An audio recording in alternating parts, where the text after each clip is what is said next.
Hello, this is Truth Be Told Transformation, and I'm your host, Bonnie Burkert, sharing tools for transformation to live your highest truth. One thing that's true is that we love that you're listening to us, and we would love even more if you'd come see us.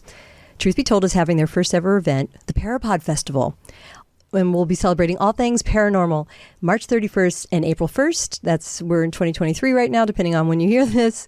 And that's up in Santa Clarita, California. It's going to be amazing. And we're so excited to meet you in person.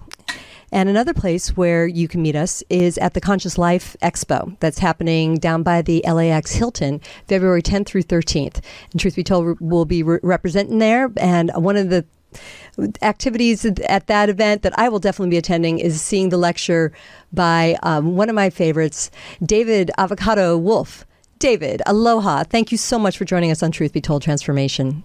Fantastic. Thanks for having me. Very excited to be here and got some great stuff to share. I love the topics that you focus on. Well, thank you. And, as a little warm up for the show, I said, David, we can kind of talk about anything. We're a paranormal show that I love to bring kind of the higher consciousness, mystical, and a personal passion has always been about wellness and eating food. Let food be thy medicine. So that has been a long time subject of mine. And so consequently, I've been following you for a long time. So tell us where we're at with that. People are learning more and more about how diet can really be a holistic approach to wellness. So tell me where you think the collective consciousness is around food. Well, the collective consciousness has always been you are what you eat. People have known that every culture that you're in. Doesn't matter what the language is, they have a phrase for you are what you eat. So it's a deep embedded program, basically, that's there always to rely on. We can always fall back on it when we get confused, when we get hurt or injured by the foods of civilization. And I think people have been through that, where they eat something, they have a stomach ache. They know that something's bad for them. They go out to dinner, they feel terrible. They eat something, they feel tired, that kind of stuff. So what we do is we just bring people back to the basics, like eat your vegetables. It's so funny when this came up last night, and I was doing a whole riff on this. It was super hilarious that there's a whole group of people out there, like that are on the carnivore diet, that are just basically trying to come up with excuses not to eat vegetables. You need vegetables. Vegetables have fiber. There's no fiber in meat. There's no fiber in eggs. There's no fiber in chicken. There's no fiber in milk. There's no fiber in cheese. There's no fiber in any animal food. The fiber is found in plant food. So you need that fiber to move things through. And so you got to eat your vegetables. And that means eating a salad a day is great, or at least 5 salads a week, or get a green juice or a blended somehow superfood juice or something, so that you get that green chlorophyll energy, which is really the best source of your calcium and magnesium. Green foods. Or you can do what I'm doing right here. I'm doing a liquid diet. Oh, that looks so good. Blend it all up and have the best time ever, and really go easy on your digestion, because obviously it's a pre-chewed for you, which I do this like 4 times a year, a cleanse like this. And we're in day 9 today. Today is day 9. And this will morph eventually into a full clean out, emptying everything out and reset of my digestive system that is just so important to give your digestive system some rest. But in the first stages, eat your vegetables, make sure that you're getting fiber, make sure that you are eating a diet that's right for you. There's certain things that we found out over the years, and that is, I'm a vegetarian. Vegans in the long term typically have trouble because they need something else. And so that's something that, you may want to look into. Like, for example, ghee. I found out that I really needed cholesterol from ghee. Everything's in a gradation of the golden mean, as Aristotle said. If you have too little, it's bad. If you have too much, it's bad. You need the right amount. And cholesterol's like that. You actually need cholesterol. It's the precursor to all your hormones. And that's why ghee is so popular in vegetarian kind of cultures like India, because they figured that out over the years. Other things that are critical is to eat organic.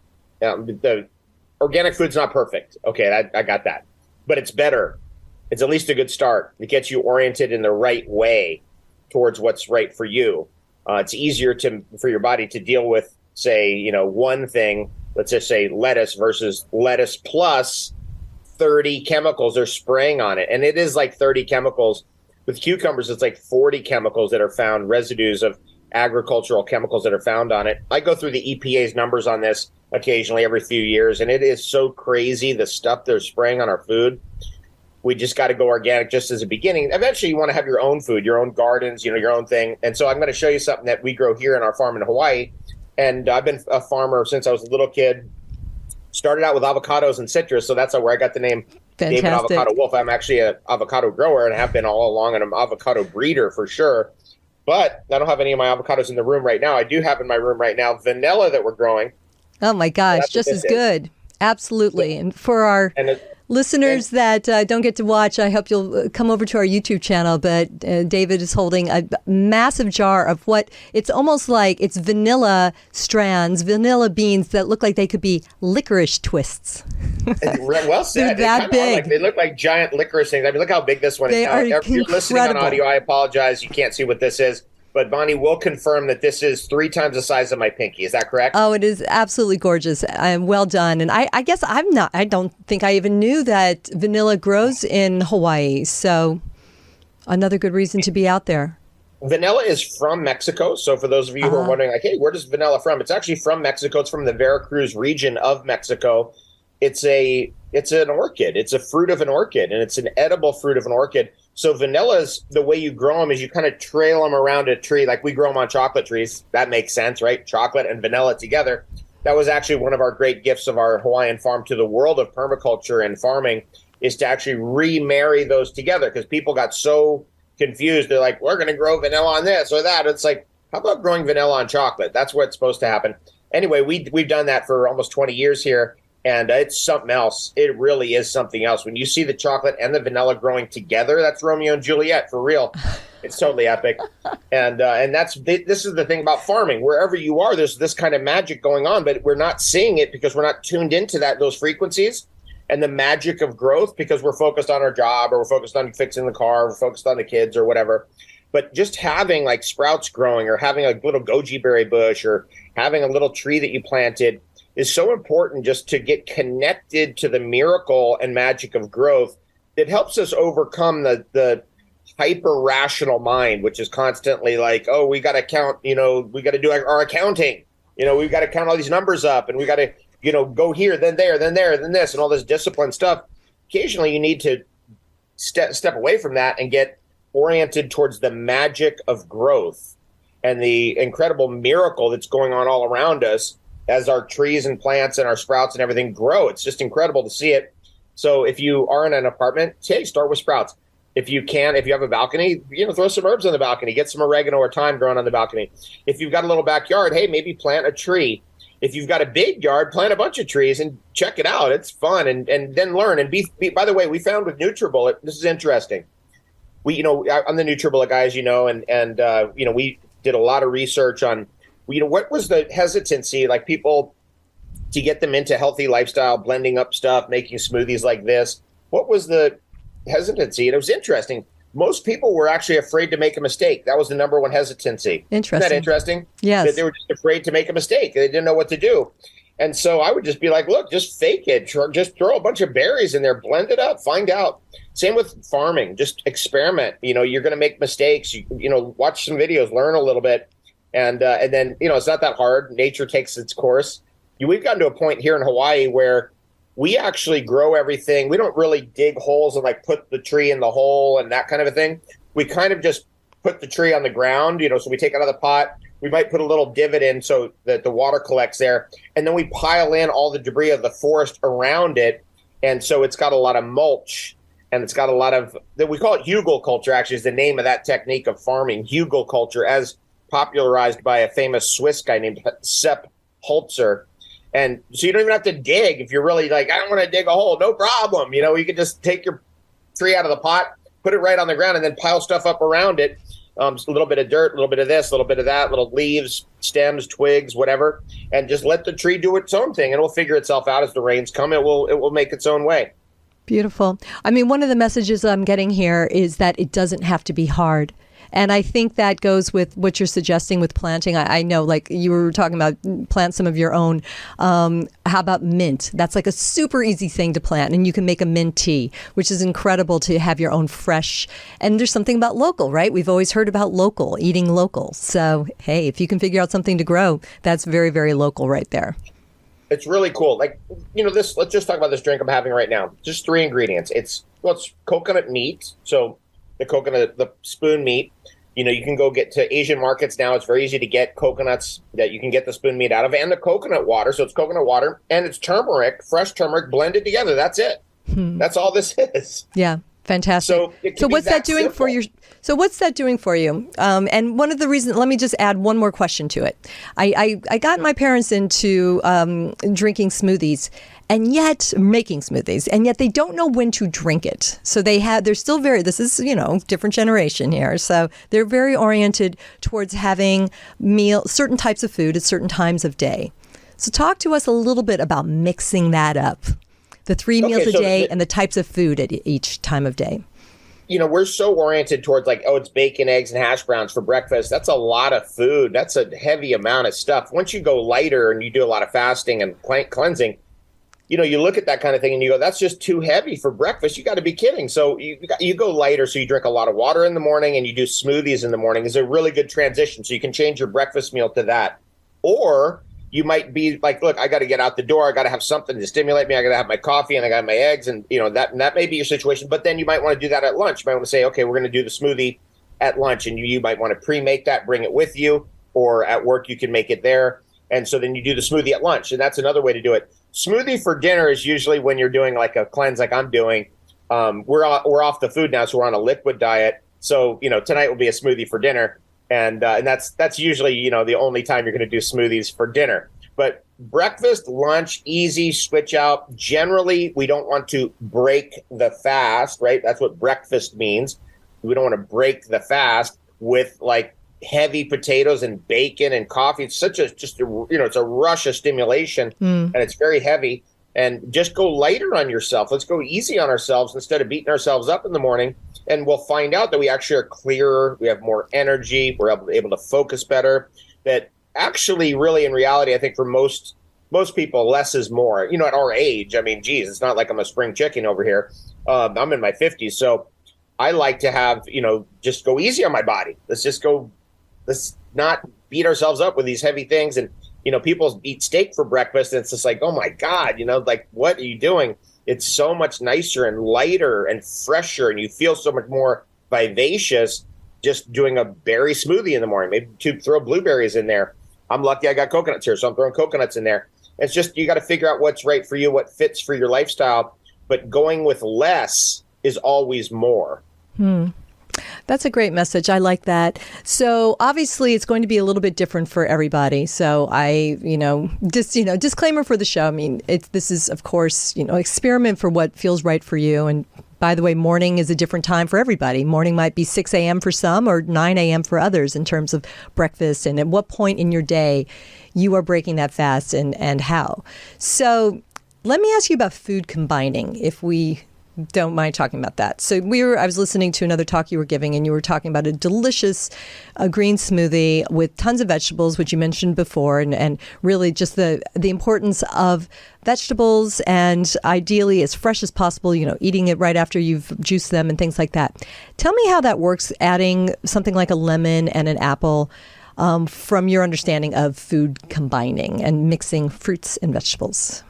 Okay, so the original food combining quote-unquote laws were developed by Herbert Shelton, who was a natural hygienist from the 40s and 50s, and he ran a sanitarium, and he just found that people who had weak digestion, you've suddenly started feeding them all kinds of combos of vegetables and fruits and cooked food, eventually the body's going to be like fermenting that stuff, and you can't have like fruit, for example, on top of a big heavy meal. It's going to ferment, and then there's going to be gas, and you're burping it up, and it's just not a really good combination. So that kind of developed a nice little concept, which is, hey, if you're going to eat a lot of fruit, don't put that on top of bacon. That's not a really good idea. This is that brunch idea that we see often in places like Las Vegas. It's like you got bacon and you got fruit there. Not a good combination. But it also gets taken too far, which is like, if you had an apple and you juiced that with those vegetables, you're not supposed to miscombining of that. And that's really kind of absurd at this point, because the apple and the lemon and the things that have these acids in them, like malic acid or citric acid, actually kind of cut into the chlorophyll and the super high alkalinity of the green vegetables. and therefore make them easier to digest. For example, like I would way rather have like a cucumber, celery, lemon drink than just cucumber and celery by itself. I like both, but the lemon kind of cuts it and makes it a little bit more hydrating, kind of feels a little bit more like a lemonade with that lemon in it. So the fruit can cut into the vegetable juice and make it a little better. You make it feel better, taste better, and digest better.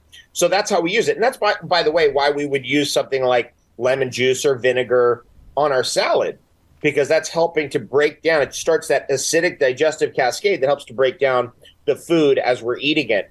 And those things in the vegetable world, start out with like the basics. So for example, let's say we're like, okay, can I combine like beet, carrot, celery? Sure, that's fantastic. Good. They're all vegetables. They go well together. That's an old Norman Walker recipe and really a fun one. And a really good one for the brain, by the way.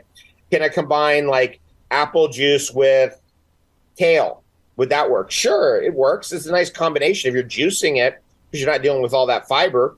If you eat a lot of fiber and a lot of like soluble fiber and then insoluble fiber, so most of the insoluble fiber is more in vegetable kind of foods, and most of the soluble fibers more in fruits. There can be a clash there at some point. You could actually ferment if you're not digesting well. But, use your common sense about these things. You don't want to get too crazy with the food combining. But I will say this about all of Herbert Shelton's food combining knowledge, and that is, if you're going to eat something like rice, eat it with a salad. If you're going to eat fish, eat it with a salad. If you're going to eat potato, eat it with a salad, rather than having the salad, the potato, and the fish. So the fish and the potato is a starch and a protein. So you don't want those two together. You're better off with a salad and fish or salad and potato. You can have more potato or more fish, but the combination of the starch with the protein is a little bit of a miscombination. And the salad is kind of the way that your body's going to help to flow it through. It's the fiber that's going to push everything through. So therefore, you might want to think about simplifying your meals. So if let's say you like French fries. Okay, French fries and salad only. Let's say you like fish. Okay, fish and salad only. Those food combining laws have been they're very effective and really good for people. And it just simplifies the meal down so the body digests well and you gain energy. The biggest depletion of energy by far for most people throughout their day is eating. It's the thing that's causing them to get drowsy at 3 o'clock in the afternoon and be wiped out of energy after dinner. So true. I love it. Great information. It's really, really true.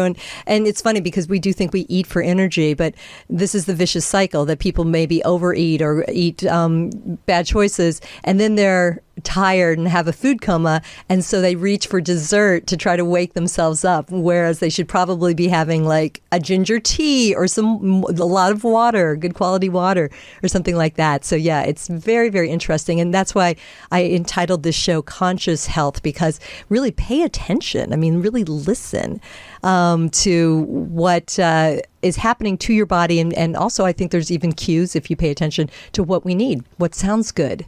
I'm not really hungry, but I feel like I need something. Well, what is that? Maybe you need a little lemon water or something like that, and your body's asking for it. So I know you support me in that way of thinking.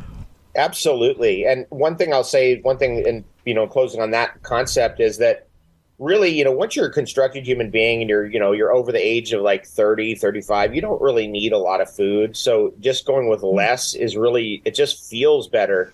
And because we're so inundated with so much food everywhere that we have to discipline ourselves. So that's why I recommend regular cleansing. And that's why I'm doing it right now, because otherwise I'd just keep going. It'd just be lunch, pushing breakfast, pushing dinner, pushing lunch, pushing breakfast, pushing dinner, all the rest of our lives. It's like at some point you got to give your body a break.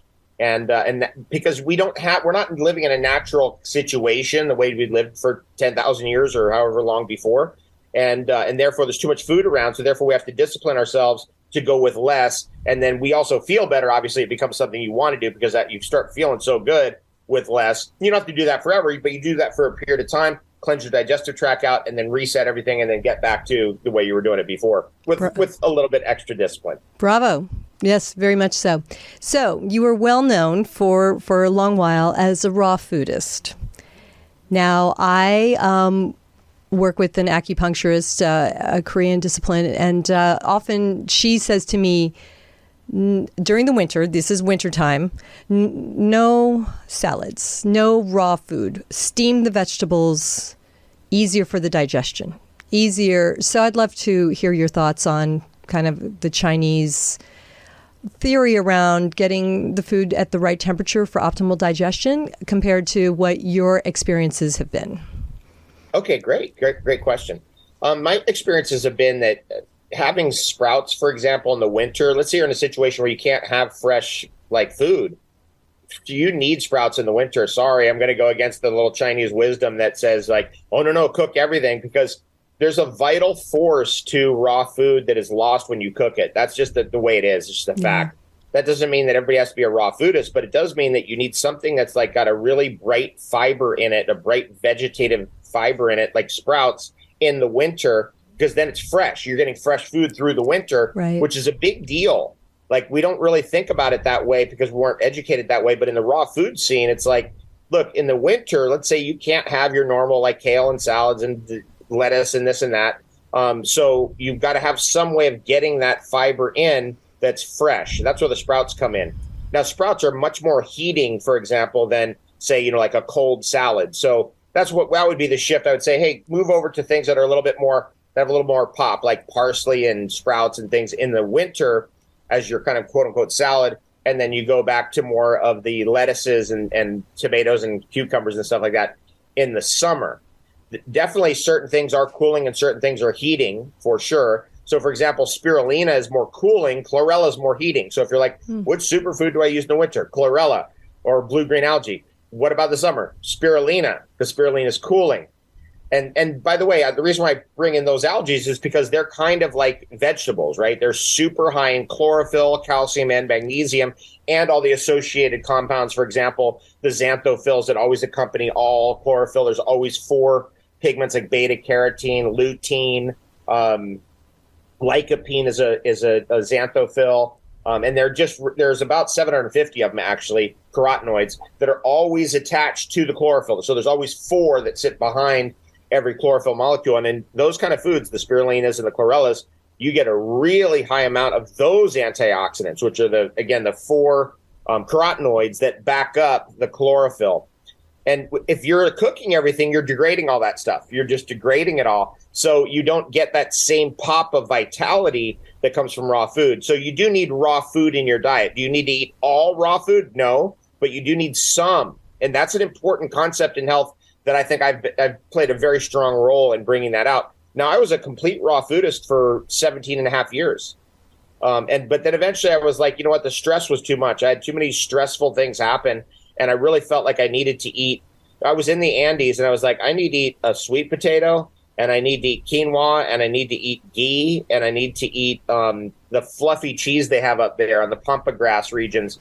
It's raw, cool. But it was a cheese, and it was really good. It's like eating air. It's a really amazing substance, and that's what finally caused me to go the other way. Now, I've been a vegetarian since then. That was 2014. So, now where are we at? It's 2023. It's been 9 years of mostly raw food. Like right now I'm doing a cleanse. So it's, I'm pretty much, this is all raw food right here. I'll blend it up. Coconut, turmeric, and coconut water. That's it. All fresh, by the way, not powdered turmeric, actually real living turmeric from the yard, which is kind of fun. Yeah, incredible. And I also am a big believer in locality. So we kind of eat seasonality and locality, so I know the time that I've spent in Hawaii, having a chance to hit those vegetable markets and explore, or the farmers markets and explore the local produce. It's incredible, right? It feels like the right. He's for those of you listening, he's taking a good whiff of that vanilla and getting some aromatherapy while we're at it here. So, hey, let's talk about soup. Go ahead. If you're in the tropics, just real quick on that, it's more of the appropriate way of eating vegetables if you're in the tropics and fruits, because here you've got so much amazing plant food. If you're further north, then it's more animal food, right? That's just obvious kind of stuff. Right. So it's easier to be a vegetarian in the further south you are. If you're in the southern hemisphere, the further north you are. And that's why people like me matriculate to farming in Hawaii, because it's so fun. It's just so amazing what you can grow with all the plant food. If you're further north, more animal food makes sense for that environment. Makes sense to me. I get that. So let's talk about superfoods. You were also beloved for your knowledge of superfoods, and I'd like to start with chocolate.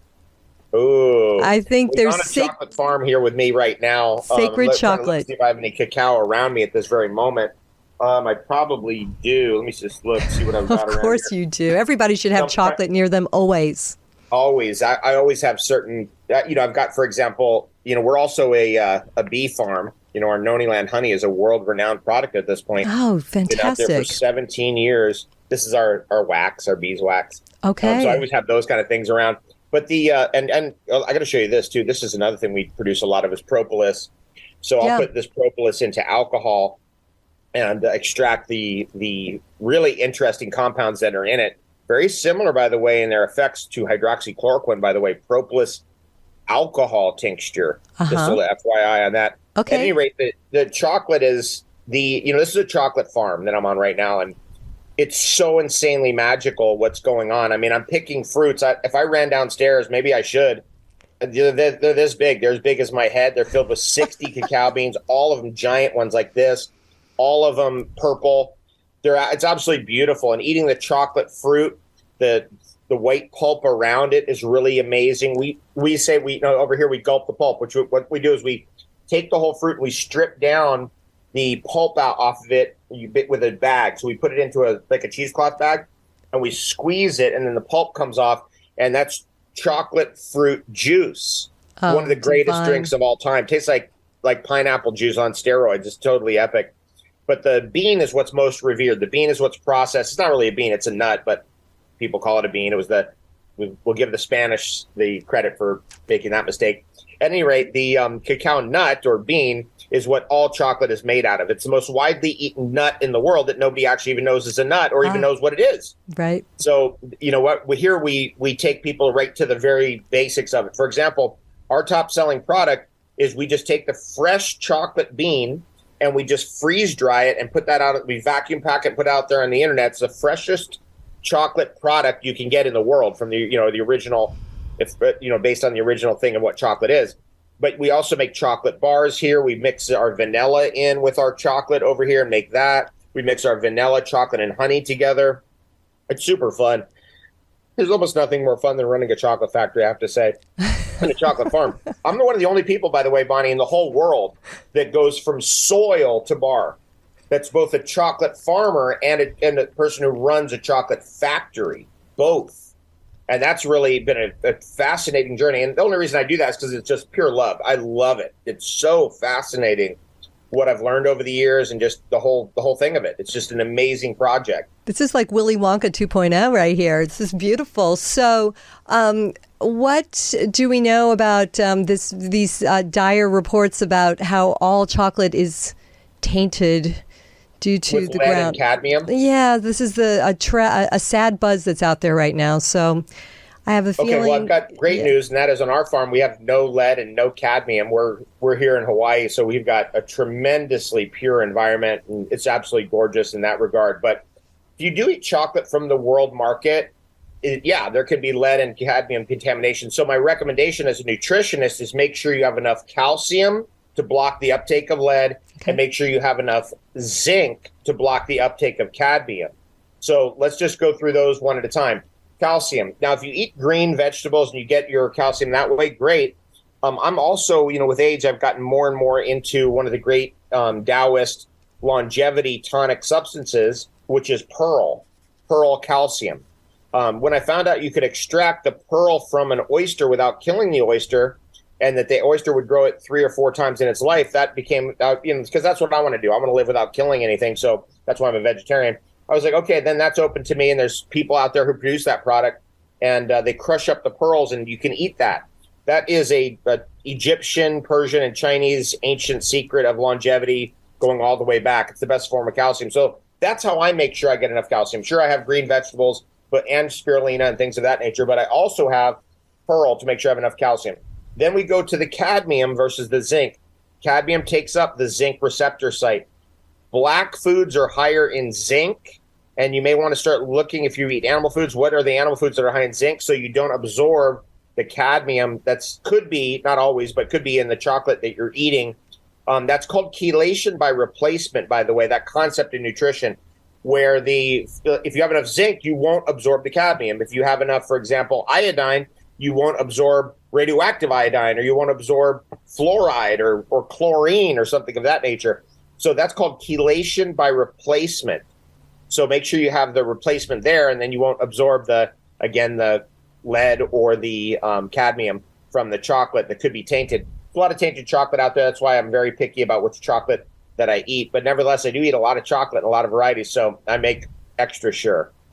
This is good, and I'm glad we don't need to be too scared. There's solutions for that. So there's the cacao ceremony has become very popular, and I know that I'd love to hear your thoughts just on the the elixir, the higher experience that chocolate brings on. I know that I'm really happy to eat a raw cacao, for example. I like it dark, I like it bitter. So just what's your experience around chocolate and its many different ways of bringing bliss? Well, chocolate is very associated with love and happiness and having the best day ever, and it's an alchemical substance. What can you say? It's the purple flame of Saint Germain. It's purple. I mean, if I crack open a bean right now, right off this farm, it's purple. It's the purple flame of Saint Germain. So all our chocolate products are mostly alchemical products of the original, and there's so much mystery still there. I just got to emphasize that. Now, the magic of it and the power of it is metaphysical. It's a deep phenomenon of what's going on. The chocolate tree is kind of like, it reminds me of the whole mythology of Dr. Faust, the alchemist who sells his soul to the devil for fame and fortune, and then the devil shows up and says, "Hey, you signed on the bottom line. It's time to collect your soul." That's kind of the story of the chocolate god or the cacao god. And as you get deeper into the mythology, we're now in the redemption phase where, how does Dr. Faust get his soul back from the devil? How does he fight for his soul? And we're kind of going through that in Western civilization. And this is why chocolate went through this transformation from poison, essentially, right? Like, it was this chemicalized, toxic candy, right? That's where we were when we were kids. That's what it was. Yes. Now look at it. Now it's been transformed. Now it's like people, oh no, this is medicine. Look at this chocolate ceremony. We see that journey right there. Yeah. That's what I mean by the redemption. That's what I mean by the journey of Dr. Faust to reclaim his soul. Now, the chocolate ceremony or cacao ceremony, I had a lot to do with resurrecting that.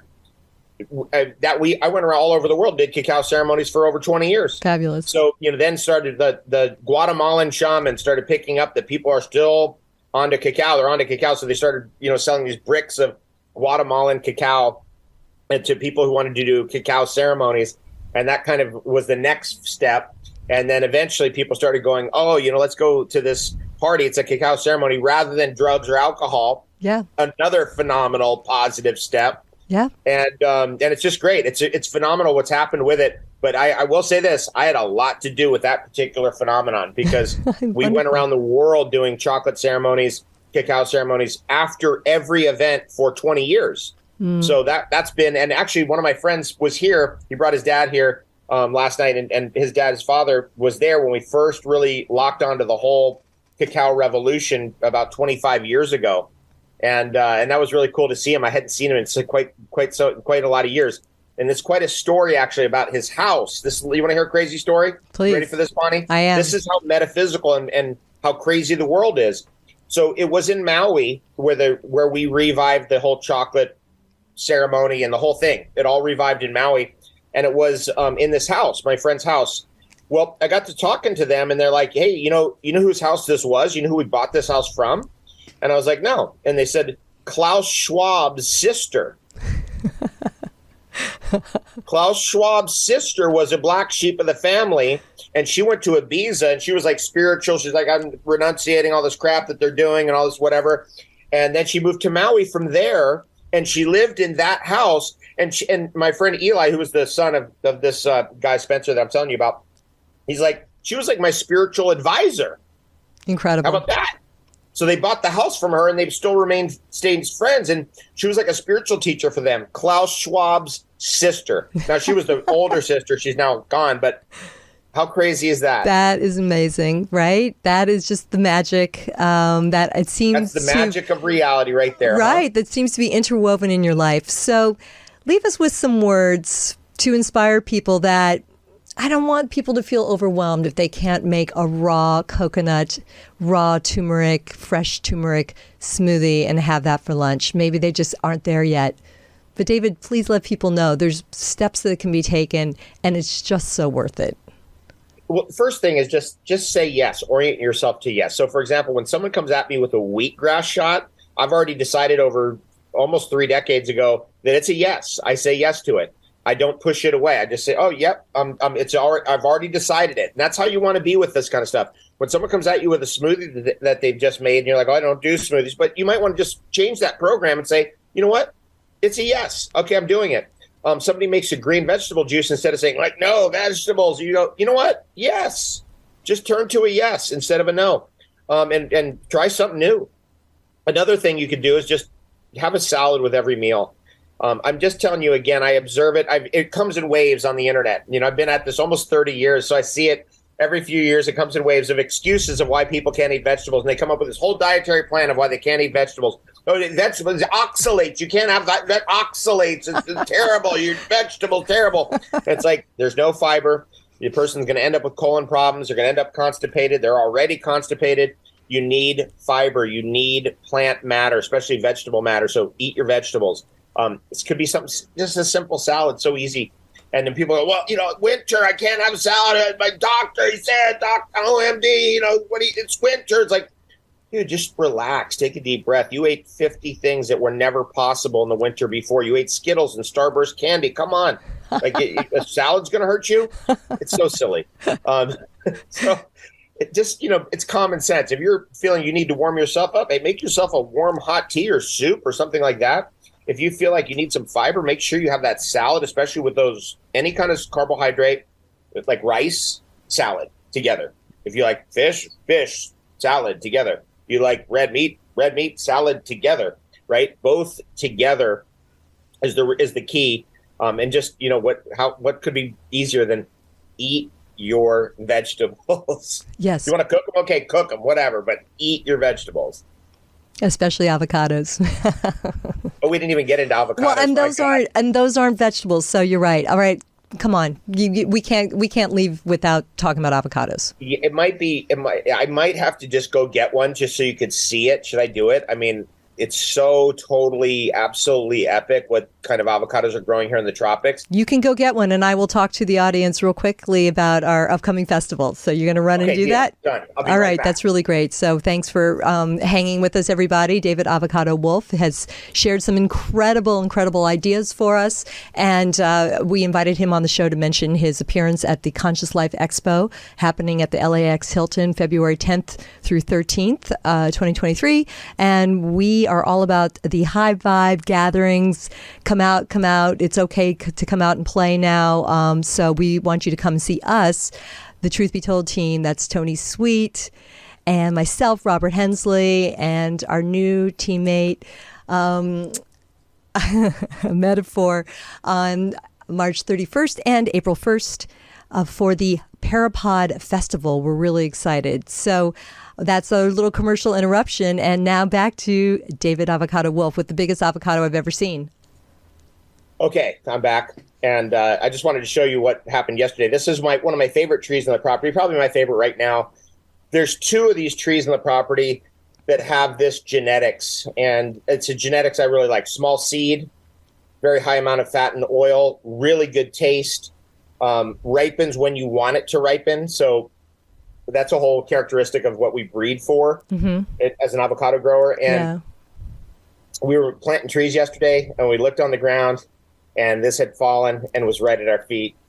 It was so perfect. Oh, it is it's great. So for those who are listening, we're looking at an avocado that's probably the size of practically a papaya. I mean, it's crazy. What would we liken it to? Like what would be another thing that's how about a softball? I would say it's probably the size of a grapefruit for sure. It's like a size, maybe a little bit bigger than a grapefruit. Yeah. And you can see it's got this, it's not actually like the pear shape, really. It's more of a globe shape. Of course, it has that kind of avocado shape for sure, but this variety, this kind of style of avocado is what you find in the Guatemalan highlands.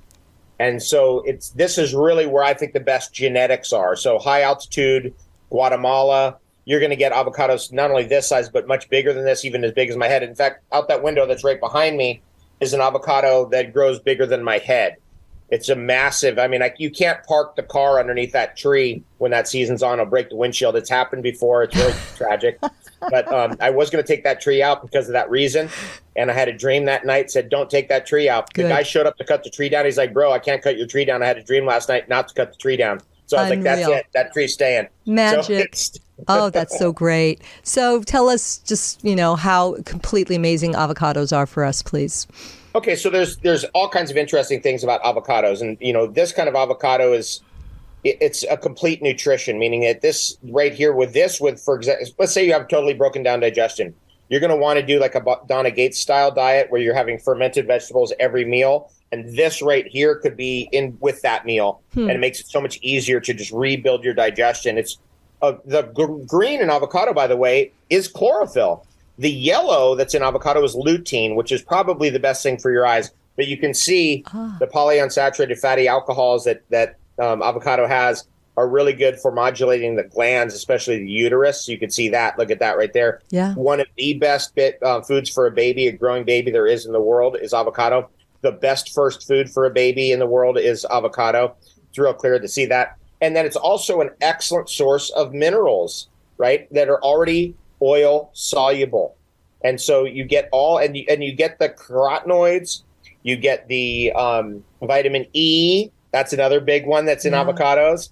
And you get all of the interesting oil soluble minerals like magnesium, oil soluble in avocado, which again, if you have magnesium in vegetables, that only goes down a certain amount because it's not the oil soluble kind, but here is the oil soluble kind. And one of the things too that I love about avocados is that how it fits into the environment. The avocado is kind of it's a pioneer. So it pioneers the environment and eventually turns let's say a grassland or savanna into a jungle. And therefore it's kind of like like the avocado and cacao combination is a really good one because cacao comes at the end of the cycle when the jungle's already been developed. The pioneer avocado is at the beginning of the cycle. Now, I do want to say one thing that's really interesting. The Mexicans today are still the best counterfeiters in the world, and they get that skill originally from taking the avocado pits and carving cacao beans out of them and painting them over. You may remember that they used cacao beans or chocolate as money in ancient Mexico. And they would take the pits of avocados and carve them and make them look like cacao beans and then put them into the money supply.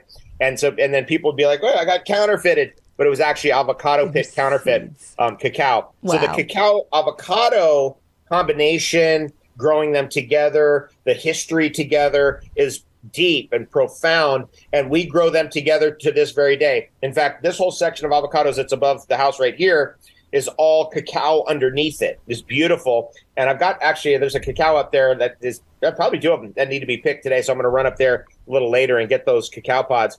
And that's a little bit about cacao farming here in Hawaii and avocado farming here in Hawaii. Oh, amen. That is just it's the Garden of Eden there. I love it. I love your passion for it. David, there's so much to know, and I hope that everybody has a chance to check out your site. And like you mentioned, lots of different places on social media, but it's David Avocado Wolfe to find out more, correct? Yeah, you can always find me on social media like Instagram, David Avocado Wolfe, or davidwolfe.com, WOLFE. Fantastic. Well, listen, thank you so much, David. I look forward again to seeing you at Conscious Life Expo, and along the way, truly so inspiring. I really appreciate you joining us. Right on. Thanks so much. Have the best day ever. Aloha. Thank you. All right, everyone. Thanks for listening. Truth Be Told, Transformation. Remember, Tony Sweet's on live every Friday at 3 p.m. with Truth Be Told. Robert Hensley, also live Mondays at 3 p.m. Pacific. And I am Bonnie Burkert. Until the next time, just trying to share the light wherever I possibly can. Don't forget, we'll see you at Parapod Festival, March 31st and April 1st in Santa Clarita. Parapodfest.com. Until the next time, shine on.